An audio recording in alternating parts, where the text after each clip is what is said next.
Hello. I thought I'd just go over my kayak fishing tournament setup, how I got my Crescent Ultralite rigged up for a successful kayak tournament experience. I really like the simplicity of this setup. I really like it. But I got everything, as you can see, I'll show you, I got everything all secured for going through big waves, or if I want to go through some good rapids. Got all my rods all nice and secured down. I got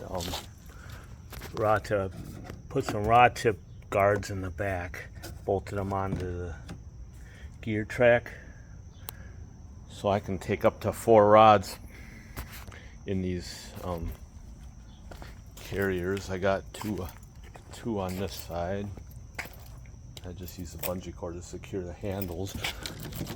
They're solid in there. If I flip this boat, my rods will get a nice bath, but they're not going to go anywhere.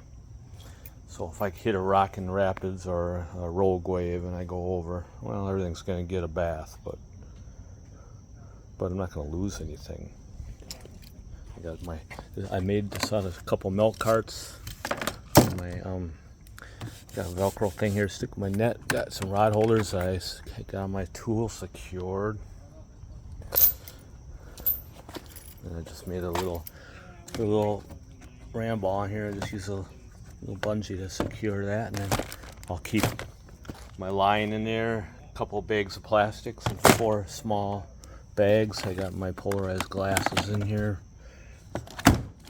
And just pull that, so all that stuff's gonna stay secure if it goes over.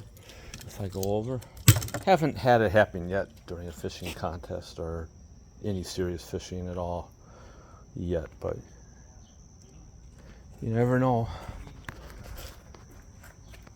Then one of the most important things, especially on a windy day, is my anchor system. I got this anchor trolley on here. I wouldn't want to be fishing in the wind without this. This is one of my main secrets, how I can fish without having a spot lock motor or a pedals system. If I find a good spot, I can anchor this on a lake. This will work, hold me in the windiest conditions, hold this little boat in the windiest conditions. I don't really like to anchor too much in the river, but if I really got it, this little 10-pound kettlebell will hold me tight in a pretty fast current. I'm surprised how well that works. But for a majority of my boat control, I like to use this drag chain. I use this Z-clamp to control how much rope I got out, and I'll usually go from the back. So I'll usually bring this all the way. This will come all the way back to the back, and then I got clips on. I can have 3 or 4 different chains, so I can. Depends on the current or the wind, I can change it to 3 or 4 chains, or just 1 chain if it's really light wind, but I want to still keep my back end facing into the wind. Works really good. And what's also nice is I can keep it out there if I just need to move a little bit, just need to jog a few feet forward. I can just paddle forward and this will drag behind, and when I stop paddling, I'll stop in that spot. Works really nice. So that's like my homemade spot lock.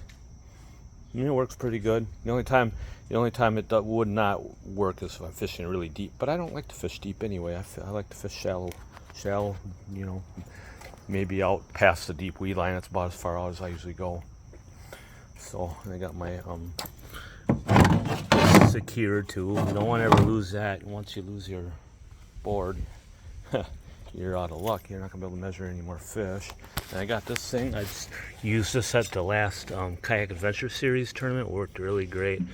I'd catch a big bass, and the water was flowing so fast, and there was no eddies. So I didn't want to float, 50 yards downstream while I'm taking a picture of fish, and I didn't want to have to get out of the kayak. So I just paddle up to shore and clip that onto a tree or branch or whatever. It'll hold me while I'm measuring my fish. And then maybe later on the summer when it gets water gets low, I got this tow strap. It works really nice. both for dragging my kayak down to the river, and if I have to get out and wade, go over some rocks or shallow rapids, I got that. So that's my basic setup. So thanks for watching.